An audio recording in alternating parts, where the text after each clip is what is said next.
We've chosen to use Bloom's taxonomy method as we've been asked to describe, analyze, and discuss. Bloom's taxonomy can be illustrated as a staircase, where the lowest level is where the facts are explained. Then, at the analysis and interpretation level, facts are analyzed, and we've chosen to relate them to the ideological and socially historical method and the biographic method.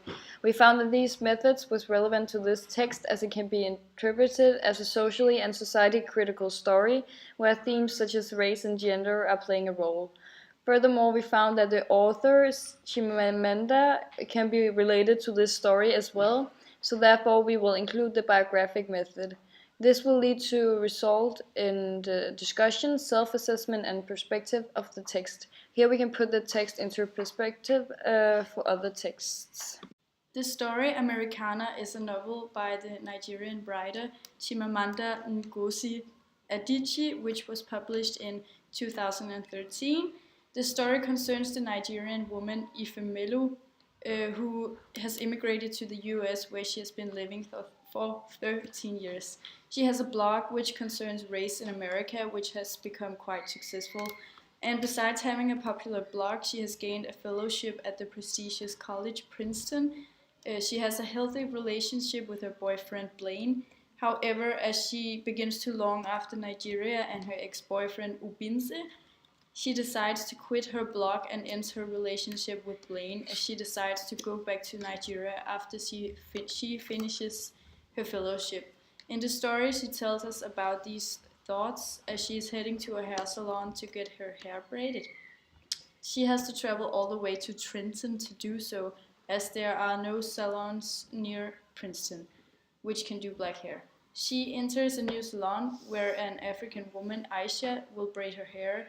Ifemelu has embraced her natural hair and doesn't use any chemicals to relax the hair, which Aisha cannot understand. Ifemelu also tells Aisha that she will be moving back to Nigeria, which Aisha doesn't understand either. The main character, Ifomulu, is a Nigerian woman living in Princeton in the US. She's a lifestyle blogger with a focus on American blacks, or as she calls it, race tints or various observations about American blacks by a non-American black. And as The Guardian states, Ifomulu has herself created a life based on observing the weirdness, mostly painful, sometimes comical, which she reports in her blog. She's an Igbo Nigerian and she wants to move back to Nigeria because she doesn't feel like she fits in the American society. She's self-concerned and wants to look good, which is also why she gets her hair braided. She says herself that she's become fat while living in the US. The novel states that Ifumulu likes Princeton due to the lack of any smell in the air, and she also likes to walk down the streets with small organic shops. But there are no hairdressers that can braid her hair due to the lack of black people in Princeton. Ifumulu gets her hair braided because she has planned to move back to Nigeria and she wants to look good at the arrival. We also get exposed to a lot of different atmospheres in the novel. At Princeton Junction, while waiting for the train, a man with an ice cream cone tried to start a conversation with Ifumulu. But she's not the kind of person that likes small talk or grown men eating ice cream in public. They sat beside each other in the train, but Ifumulu still didn't want to talk with him, so she chose to look at her feet the entire way. In this novel, Ifemelu behaves skeptical towards the Afro-American society. She is very critical towards other African American people she meets throughout the first chapter. She explains the societal hierarchy of white and blacks different places in the story. In the story, Ifemelu also describes how there are economic differences between the white and the Afro-Americans. For example, on her way to the hairdresser, she explains, "But it would look, she was sure, like all the other African hair braiding salons she had known. They were in the part of the city that had graffiti, dank buildings, and no white people." In this quote, we both see the difference between the white and black communities, where she gives us the interpretation that the black communities are worse off. She explains Princeton as being a higher class town where there are many well-educated white people. Ifemelu explains how she feels out of place and longs after returning to Nigeria because she believes that she would feel more comfortable living there. However, she keeps on being reminded that she has taken on many American values and habits, which can make it difficult for her to adapt back into the Nigerian culture. Her attitude and language when describing the Afro-Americans is somehow negative throughout the chapter. Also, before she enters the cab on her way to the hair salon, she thinks. She hoped the driver would not be Nigerian, she said, which again shows us her critical approach to her fellow countrymen living in America. The story somehow relates to the time of black oppression, but without claiming the white people for the Afro-Americans' bad position in society. One of the major themes in the story is racial differences, which is described many places by pointing out differences between Princeton and Trenton, where she gets her hair done. Ifemelu has become a successful and well-adjusted American at this point, whereas other Afro-American characters in the story still struggles with adapting into this new and different culture. Holding on to their native cultures and tradition will just complicate this integration, which can force them to leave these behind if they want to reach a more successful life in the American society. For example, when Ifemelu speaks to Aisha and she don't mention the independent country she is from, and instead says Africa. And then she replies, "You don't know America.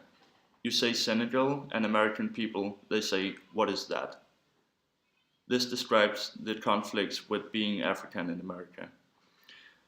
The hair in this story is a symbol after she chooses to have it natural instead of artificial.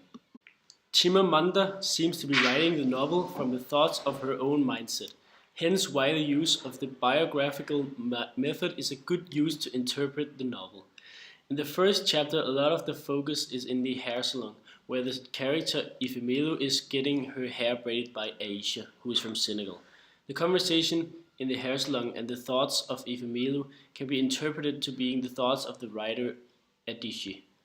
She comes along topics of discussion such as typical African expression when Mariama, one of the other girls working at the hair salon, says that the air condition just stopped working yesterday.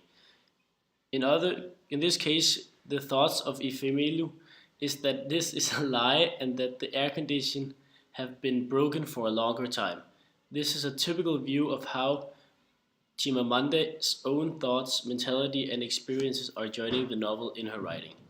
The novel is written, as The Guardian beautifully says, it is also an extremely thoughtful, subtly provocative exploration of structural inequality, of different kinds of oppression, of gender roles, of the idea of home, subtle but not afraid to pull its punches. Chimamanda is not afraid to bring up bigger topics such as gender roles or inequality, but with a provocative twist. The novel very much deals with her thoughts about race within the American society. Chimamanda, as a person, is also from Nigeria, and at the age of 19, she moved to the US to study. In a 2014 interview, she shared on feminism and writing.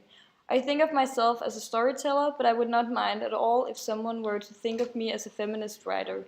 I'm very feminist in the way I look at the world, and the worldview must somehow be a part of my work." She is not afraid to say that her personal views are interpreted in her work, and in an interview with BLM Worldwide, she shared her view about race and what Americanah has done in addition to this subject. She states, "One of the founding pillars of American is racism, particularly anti-black racism. I do think that what Americanah did for some people is that it also gave people a language to talk about race. It's so present in America, but it makes everyone so uncomfortable." And I wanted to poke fun of that and the idea that what can we say and what can't we say.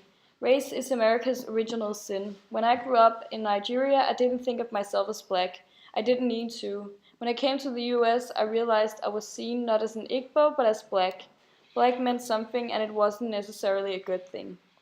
She tells us she has written this novel in order to create debate and provoke to thoughts about how Africans are looked upon in America.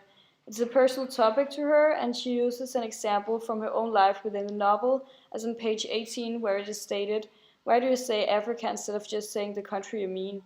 Ifemelu asked. Aisha chucked, You don't know America. You say Senegal, and American people, they say, where is that? The novel deals with the themes race, discrimination, immigration, national feelings, and romance. The overall intention of this novel, based on first chapter, is to deal with the views on black people within the American society. The author gives an interesting angle and a new perspective to this topic. We have put the story into a perspective in relation to the Black Lives Matter movement, which has gained increasingly more acknowledgement in the last couple of years. Adichie herself is a big supporter of the movement and believes that it shines light on an issue that has been present in the United States for several years. She describes race as America's original sin, referring to the colonial times and the suppression of black people that to this day still haven't ended. The movement was created shortly after the killings of young black men by police to broaden the conversation around state violence to include all of the ways in which black people are left powerless and deprived of basic human rights and dignity. The movement criticizes the social structure in the US in the same way as Adichie does in her story. In a meeting with a middle-aged white man, he tells Ifemelu that nobody wants black babies, not even black people. This might be an extreme claim, however, it emphasizes the situation where black people does not feel at peace in the States. We enjoyed the story, which gave an insightful perspective into the life of a black immigrant in times where black people are suppressed, and the main character is also an immigrant, which is a big subject of discussion. Being provocative with topics such as inequality, races, oppression, and gender roles is certainly a very brave thing to do, but it also makes the novel more interesting and intelligent for the reader.